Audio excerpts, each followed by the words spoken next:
Just ahead, there's another edition of the Florida Roundtable, a service of Florida's Talk and Entertainment Networks, and in the Orlando area of Tough TV 38. I'm Reagan Smith, Public Affairs Director of the Florida News Network. And I'm political analyst Al Spry. We're talking politics and more with Ed Pozzuoli. He's a Fox contributor, among other things. And high roller in Republican politics around Florida for many years now. And he's got some pretty strong opinions on what is going on around our state. We're going to pick his brain, get him to share with you what we think is probably a pretty good analysis. Stay put. The Florida Roundtable begins following these messages.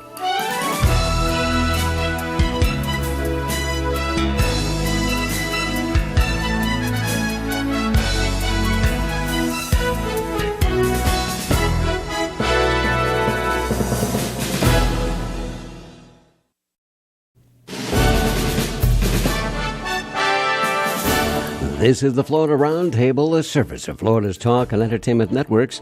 I'm Reagan Smith, Public Affairs Director of the Florida News Network. I'm political analyst Al Spry. It's great to be here, Reagan, with you. It's great to be with all of you on the Florida News Network and on Tough TV.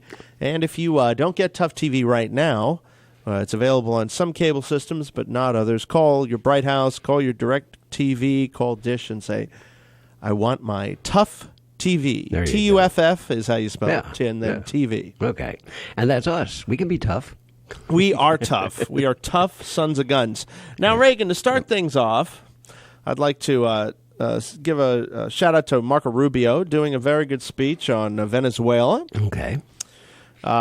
He's emerging as that political voice against the government in Venezuela. It's a good position for him, being Republican. Yep. Venezuela, obviously socialist, ties to Cuba. We'll be talking about that later on with Ed Pozzuoli. But for right now, even Nicolas Maduro, the president of Venezuela, is now referring to Marco Rubio as El Loco de los Locos, the craziest of the crazies. Yeah. By the way, that's my nickname as well, so I don't want Marco using it until he pays me something. Oh, all right. At least a compliment. Yeah.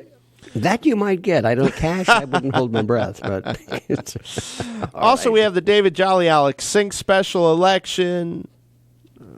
We have Jolly's mom and aunt are appearing in a new campaign commercial. Okay, enough with the family members trying to sell me cars and tell me who to vote for. Yeah. Yes, you're just a bit biased if you're the mom. I remember Scott doing that with his mom. He's a good boy and all, and now his mom and aunt. I don't really care about your family members. I want to know what you're going to do for me as a legislator or as a governor. And please, no more little kids trying to sell me cars and ads. Yeah. I really don't care. Your little kid going, buy a car from my daddy. He's great. We'll put you down as neutral. Okay. Enough of that nonsense. Yeah. Let's talk about the winner and loser of the week in politics. Right. The winner is John Boehner. He's either the winner or the loser, but lately he's been winning. All right, he's the new owner of an $835,000 condo in Marco Island, so he is now a part-time Florida resident. Part-time Florida resident. We've had him live on our show in the past. He's been in the studio. This is in a 14-story tower known as the Tampico. The condo suggests Boehner may be planning to retire to a place where he can finally have an authentic-looking tan versus the Tanorama tan. His tan is not nearly as good as Charlie Crist for some reason. I don't know why. That area over there has been very popular amongst Ohio Republicans. A number of former Ohio Republicans bought condos in that area there over the years. So it's quite he's fitting into the clique there. Is that with the WASP clique there? The Midwestern WASP clique? Yeah. David Jolly and Alex Sink are our losers of the week. Enough already with the pandering, fear-mongering TV ads, also that family thing I talked about a couple of minutes ago. Yeah. You and your allies are trying to mislead Pinellas voters about each other's plans for Social Security and Medicare. Stop treating voters as stupid. I know it's easy to do, trust me. But stop doing that and try giving honest, plausible answers for how you see keeping the program solvent and secure. Because we have an age that listens, of course, to Florida Roundtable that is interested in that. Yeah. All right. Let us pause along the network line here. We'll remind you that this is the Florida Roundtable. I'm Reagan Smith. I'm always the shy and self-effacing Al Spry. Good at taking that neutral stance on most issues. We are going to be joined by Ed Pozzuoli. He is the president of the Tripp Scott Law Firm in the Fort Lauderdale area when our conversation continues.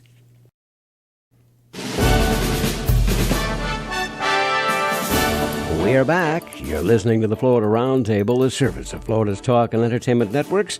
I'm Reagan Smith. And I'm Al Spry. And Al, as promised, we are off to Fort Lauderdale in Broward County, where we are joined by attorney at law extraordinaire Ed Pozzuoli, Esquire. We attach all those titles to attorneys. Fox News contributor. There you go. Other contributor to other shows, right? Yeah, and now contributor to the Florida Roundtable. Yeah. Ed, welcome to the show. We're delighted to have you with us. Thank you for the glorious introduction. I know. Esquire, you know that you have not been. You've been talking to my wife. Esquire usually does not apply. There you go. All right.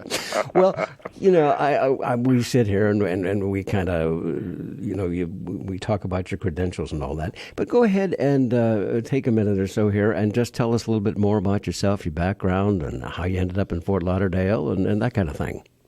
Well, I'm currently the president of Tripp Scott, which is a full-service law firm in Fort Lauderdale, and we serve essentially entrepreneurs and business people in and around South Florida. We've been around for 40 years and have some 60 or so lawyers. And how I got here essentially is, family moved down from New York and spent my last year in high school in Coral Springs, Florida, and then went down and got a finance and law degree down at the University of Miami, and relocated once I graduated back up to Fort Lauderdale, and I've been here ever since, and been involved with politics and public policy, both on a professional and political level, for some time, and we, and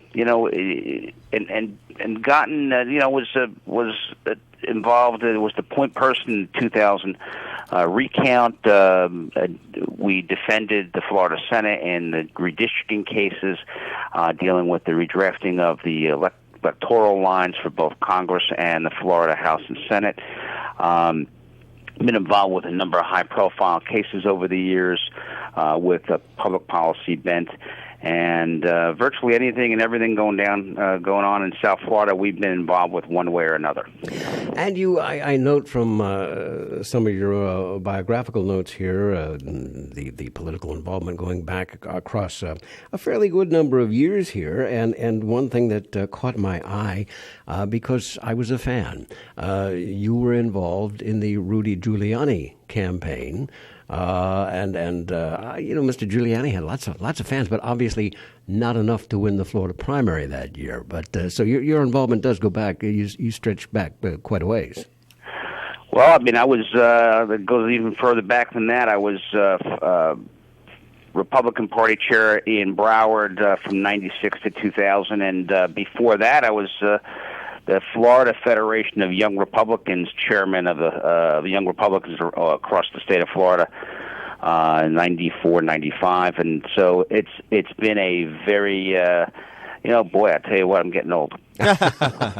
Well, I want to kick things off here. We have a big election this year, obviously, for governor.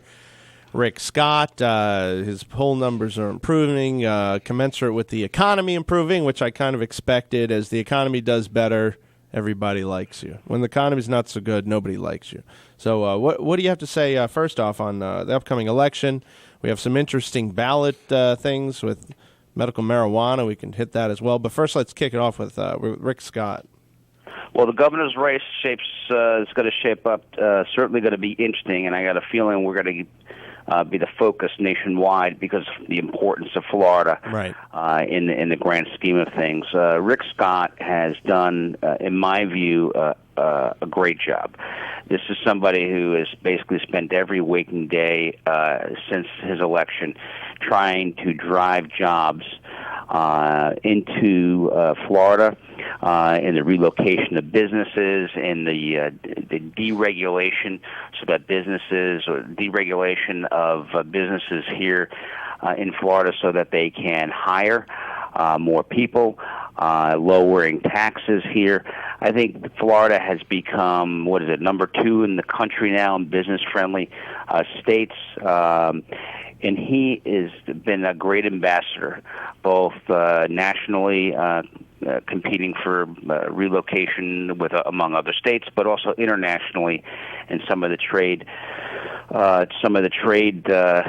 shows across whether it's in Paris or some less attractive places where we're trying to drive business into Florida. And I think he's done a great job. I mean, the Florida unemployment rate is now hovering around 6%. In comparison to some of to our neighbor in the north, like Georgia, which is up over 7 or close to 7.5%. We're below the national average, and I think a lot of that has to do with the governor. But the governor's understanding that it's not the government that creates jobs; it's the private sector. Let me ask you this now. Going back a number of years, you were the chairman of the Charlie Crist campaign for governor.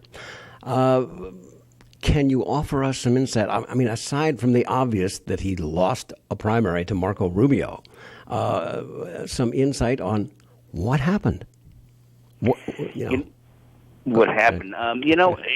Interesting. I would say it this way.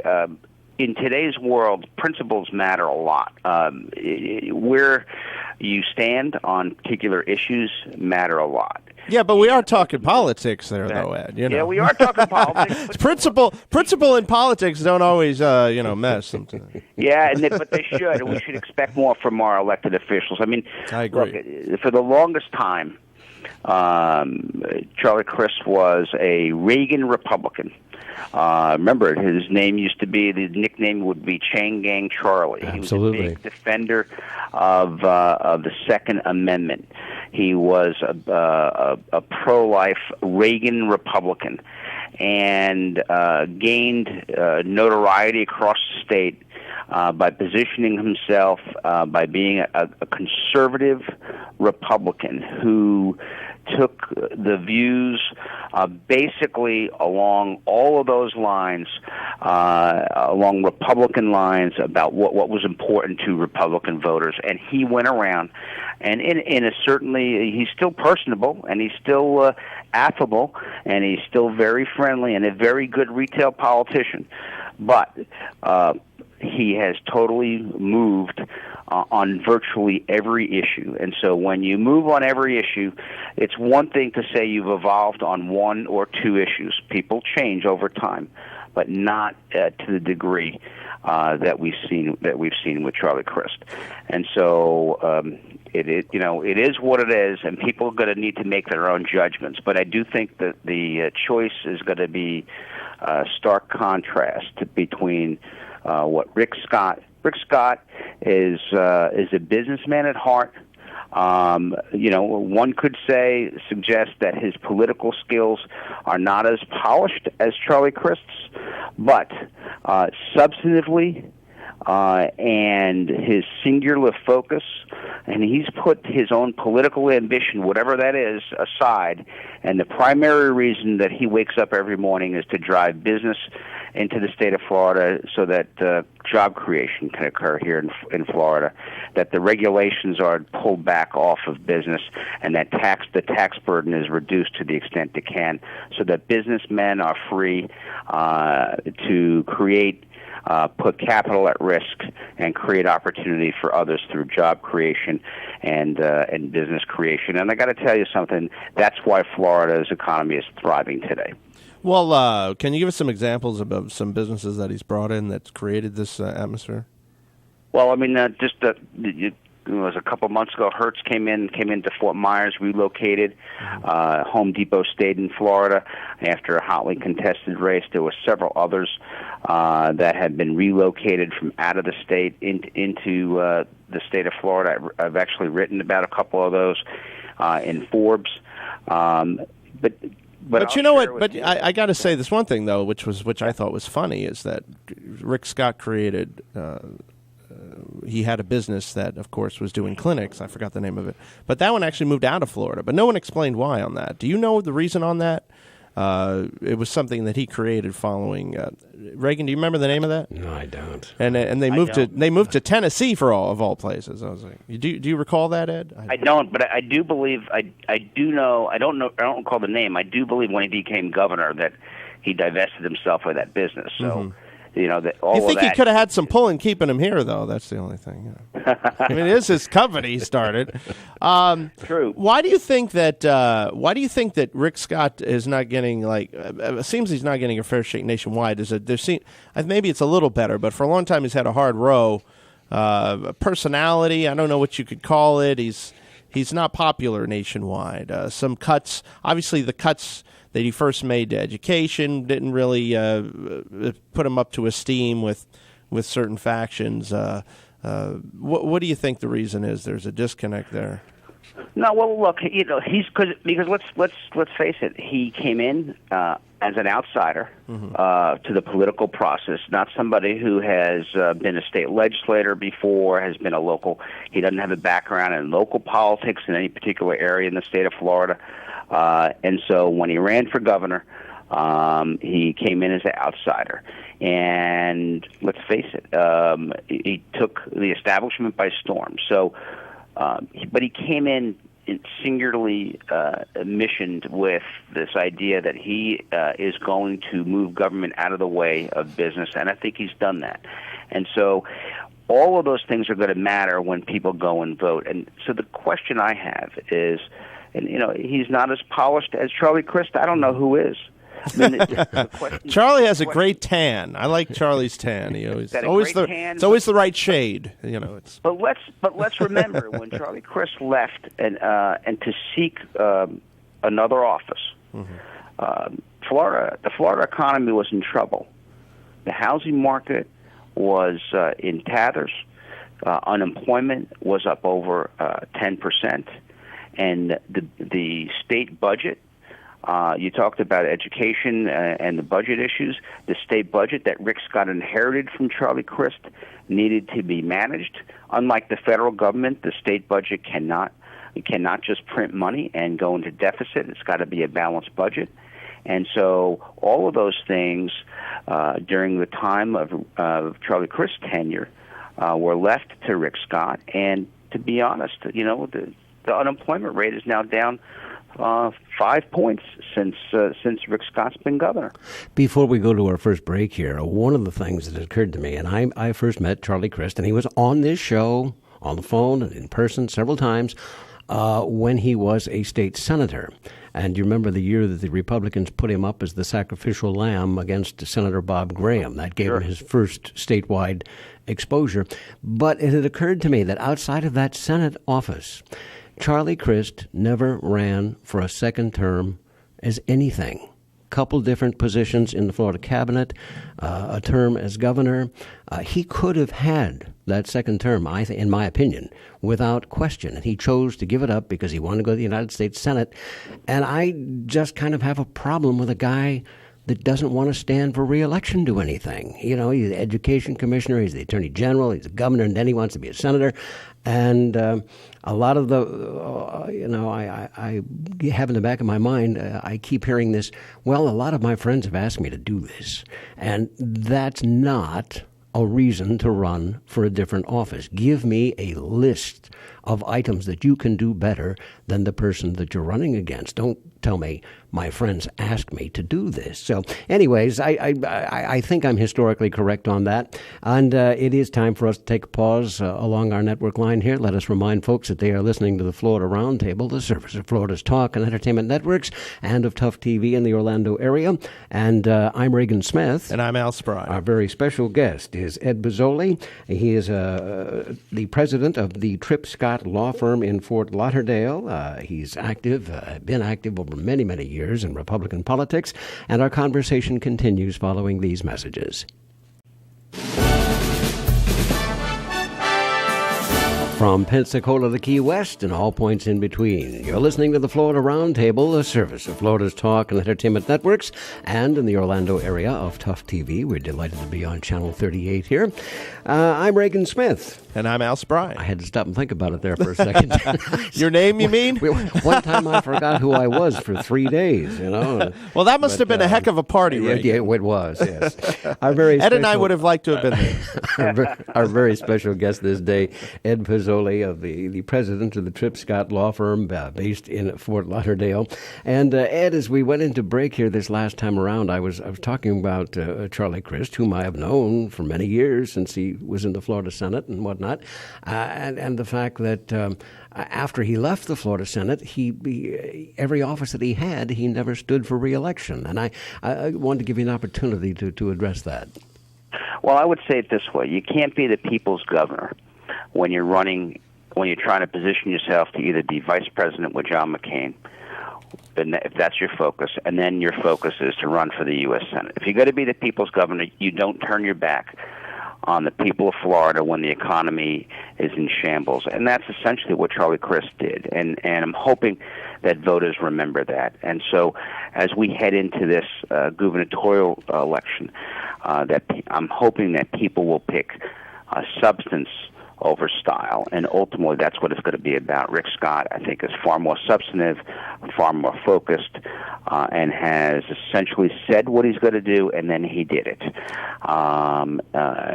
And so it's going to be an interesting choice, but it's a substance over style. And in these days, with the stakes so high, with the economy still on the mend, look, Obamacare is a key issue. You had more than 300,000 Floridians who had Blue Cross be canceled prior to the end of the year in anticipation of the Obamacare individual rollout. And the studies, surveys show that only 11% of those who have signed up for Obamacare were uninsured previously, and so you're barely getting in Florida the 300,000 people who were terminated by Blue Cross back onto the rolls. I mean, they're playing it's a havoc with individual health care. And just as an example, in my law firm, we provide our employees with insurance. We weren't subject to Obamacare because President Obama pushed the employer mandate off. Frankly, I don't know where that is now because he's pushed it off so many times. But our health insurance went up nearly 25% from one year to the next because of the uncertainty in the marketplace. And one of the differences between Rick Scott and Charlie Crist is that Charlie Crist is now a convert and is very supportive of Obamacare. And frankly, that's an issue that's moving the needle because we're watching that race for Bill Young's seat now, and that race closed dramatically. And the polls show it's all about the difference between the candidates there on Obamacare. And I want to come back to that. I'm going to insert just very quickly here, and I'm going to show my age, but a little historical thought that I just had, and we'll get into this Obamacare thing. But you mentioned Charlie Crist and John McCain and a focus on the vice presidency. And I flashed back because I had multiple times to be on panels with this gentleman. He's no longer with us. We lost him in his late 80s. But the first Republican governor since the end of the Civil War here in Florida was a guy named Claude Kirk in the 1960s. And he got this focus. Of course, Claude was a character. And I think he'd be the first one to admit it. He focused so much on wanting to be Richard Nixon's vice presidential candidate in 1968 that he neglected his duties as governor of Florida, and he became a one-term governor. When it came to, he was so anxious to get on the ticket with Nixon, being a Southern Republican, and so there is precedent for what Charlie Crist did. But just this past week, a major restaurant chain in Florida announced that it was putting a 1% surcharge on all of its meals and on your customers' bills because of Obamacare. How much of that do you think we're going to see? I think you're going to see a lot of it. You're going to see, because costs are going up and costs are ultimately passed through to the consumer, to the extent that businesses can pass through some of those expenses.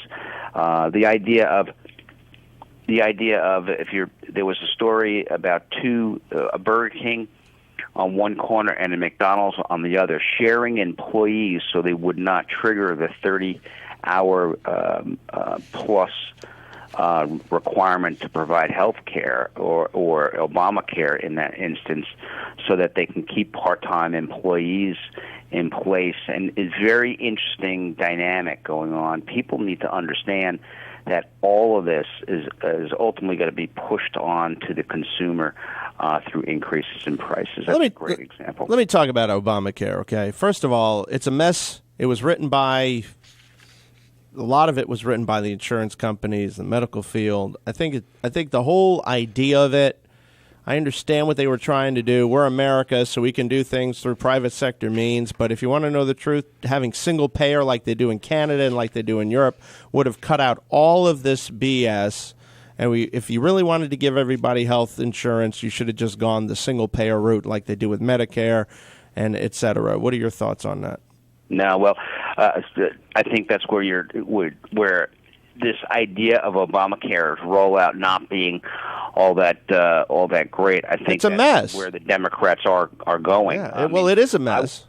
I would also suggest to you that there are other ways to deal with this issue, to allow for insurance companies to offer health care insurance across state lines, to allow pooling of small businesses, to allow and extend. I mean, in Florida, as long as you have a policy and move to another one, there is a law that says that the new company has to pick up your pre-existing condition. You can't be excluded for that reason.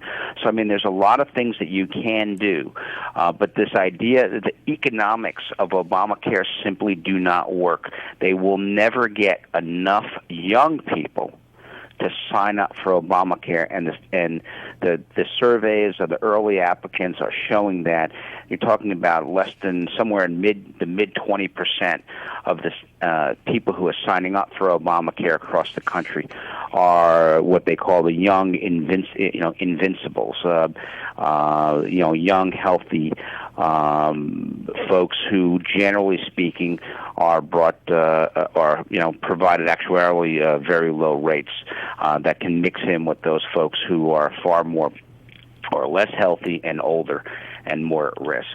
And so, but here's the question I've got. I mean, where I live in Broward, no one goes without health care. There are two public hospital systems here in Broward. There are clinics being addressed. I mean, look, we've seen the move from the CVS's, the drugstores of the world, Walgreens, basically beginning to provide primary care locally in certain areas of the state. I would suggest to you that the market was already moving to begin to provide services, and the uninsured issue was far.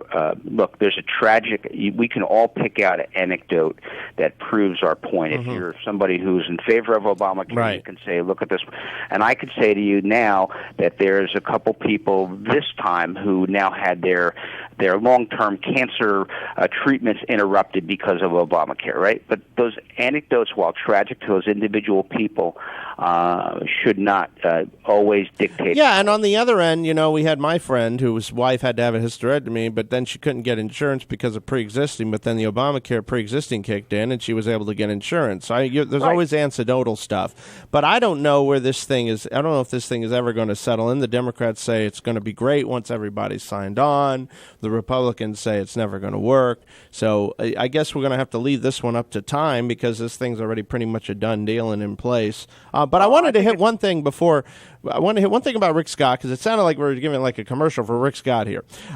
Rick Scott and Reagan and I I've never at first we're maybe a little warming up, but at first we were not big Rick Scott fans, and it was because of the treatment of Bill McCollum. You know Bill McCollum. Yep, sure do.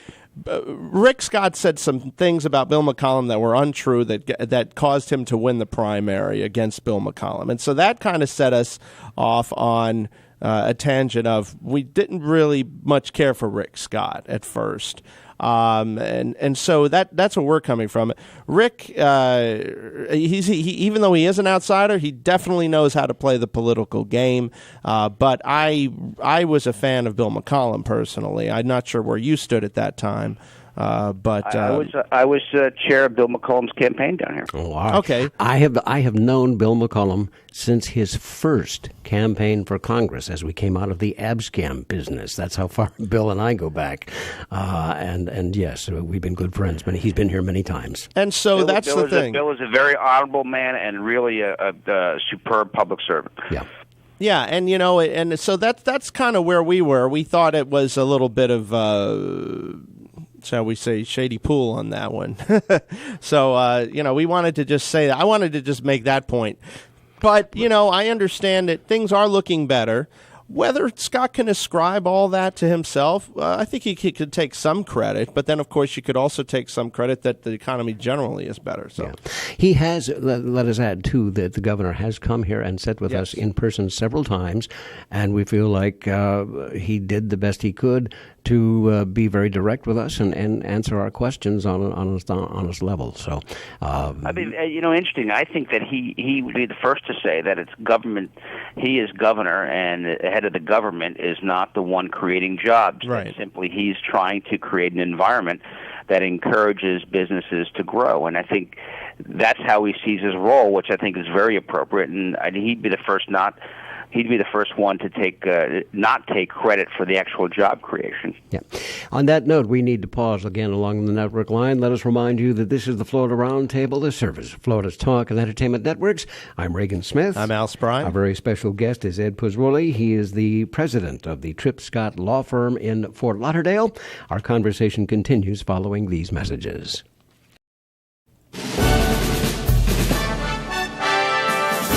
This is the Florida Roundtable, the service of Florida's talk and entertainment networks. And in the Orlando area, we're also seen on Wednesday and Saturday mornings, I believe, on Tough TV 38.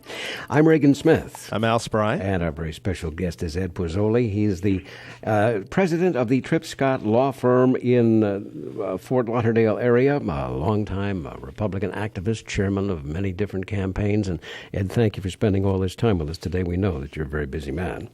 Thanks for having me. Let's talk briefly Venezuela. A lot of stuff going on there. After Chavez passed away, it seemed like everybody was happy with Chavez down there. At least a lot of people were. Up here in America, though, the Venezuelan community was not really pleased with Chavez, but at least things were calm. Now things are completely insane down there. I want to get your take and where you see things going. Well, I mean, look. I lived, before I moved to East Fort Lauderdale a couple of years ago, I lived out in Weston, which is in West Broward County, a beautiful community that was originally put together by Arvida. And that community now has become Weston Suela, very, very impacted by the transplanted Venezuelans. Mm-hmm. And the reason why they've come and moved is specifically to get out of the repressive regime of Chavez and Maduro. Maduro is the guy that's really, we're creating. Obviously, we got riots in the streets. We got people dying. This is really nutty stuff. People, look, it's a failure of that government over a long period of time. I mean, let's call it what it is. It is today's Cuba, and so you have the Cuban government, which appears to be the only supporter of the current Venezuelan regime. The people there are revolting. You've got a crackdown. Maduro went ahead and arrested and put in jail the opposition leader for quote unquote, causing civil disobedience.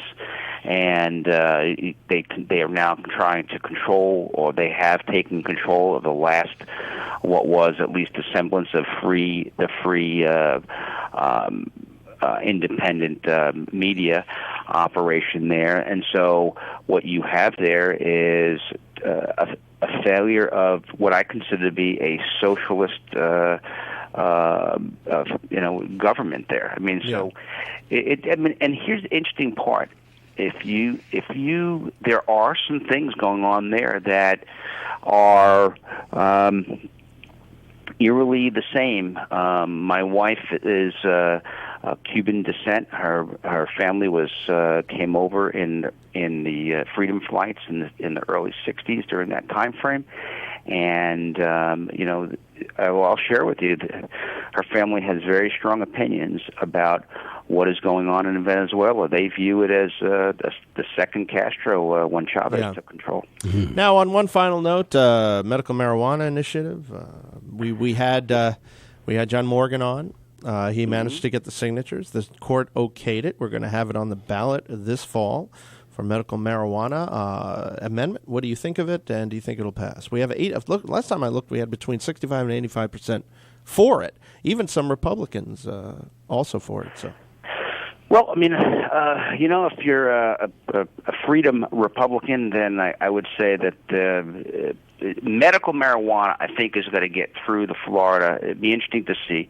I think there are bills being proposed in the Senate and in the House, and you're likely to see, I think, in this session, approval of medical marijuana, the use of medical marijuana for specific medical purposes, and I do believe that will have an impact on the amendment that's being proposed.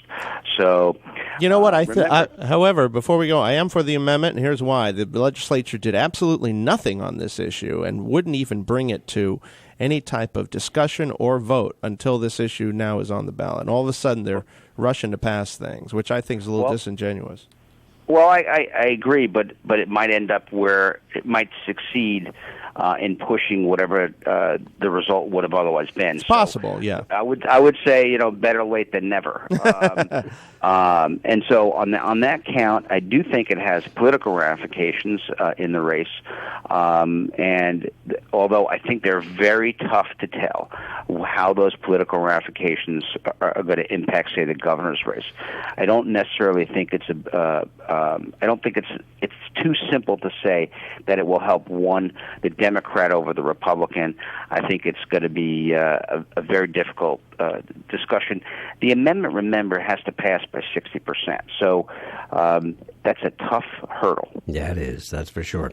Ed, we've run the clock out here, unfortunately, but we have certainly enjoyed our visit with you this day, and we would love, between now and November, we'd like to get you to come back a couple of times and offer your observations on how things are going politically around the state. So thank you so much again. Thank you very much. It's been a pleasure, sir. Ed Pozzuoli, the president of Tripp Scott Law Firm in Fort Lauderdale. You're listening to the Florida Roundtable. I'm Reagan Smith. I'm Al Spry. And we'll be back with a brief closing thought following these messages. This is the Florida Roundtable. I'm Reagan Smith. And I'm Al Spry. And enjoyed that conversation with Ed Pozzuoli in Fort Lauderdale today. He's very knowledgeable and obviously on top of the political situation around Florida. He's going to be one of our return visitors. He was really good. Yeah. Let's talk oil prices, gas prices. I'm a little perturbed about this $3.50, $4 gas prices. We're seeing gas prices going up 25 cents in a day, down 30 cents, up and down, up and down. Well, I'm going to tell you why this is. I've done my fact-checking. I am on this. All right. It has nothing to do with how much we're drilling, how much we're not drilling, the XL pipeline. All that BS is nonsense. I'm going to give you the straight dope because you're listening and watching. Dan Dicker, who spent nearly 30 years in the oil market, okay? This is the explanation according to Dan. And I've double-checked this with other writers as well. The price has nothing to do with supply and demand for oil. The actual price of a gallon of oil, I mean a barrel of oil is $32. We saw that when the market tanked and the markets were frozen. Everything went down to where it should be. We should not be paying more than $1.50 a gallon right now. So why are we paying $3.50 a gallon? It's because of speculation. It's the financial market for oil filled with professional speculators and dumb amateur investors betting on poorly understood oil exchange traded funds. The way to control oil prices is get a handle on the market, put some regulation in on this wild speculation, and then you will see $1.50 a gallon, $2 a gallon again. Mm-hmm. That, would be nice. And of course, there are a lot of us who have to buy the ultra premium or whatever it is, which means that we're looking at close to $4 a gallon. And in 1 week, we watched it go from $3.65 up to $3.90. And the market is it's between $8 trillion and $30 trillion. A lot of money being made, but don't listen about the oil and the drilling and Sarah Palin drill, baby, drill. No. Control the market. You'll see gas prices plummet. There you go. All right. We want to say thank you for your time this week. And as always, we invite your comments and notions. I'm Reagan Smith. I'm Al Spry. We'll see you again next week with another edition of the Florida Roundtable.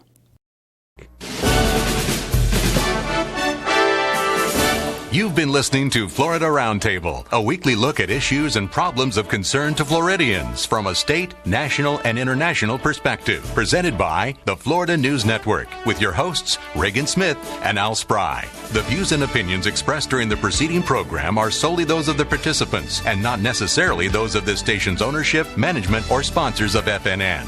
Your views and opinions are welcome. Address your card or letter to Florida Roundtable in care of Reagan Smith, 2500 Maitland Center Parkway, Suite 407, Maitland, Florida, 32751. Or you may email reagansmith@fnnonline.com. Thank you for listening, and please join us again next week for another edition of Florida Roundtable.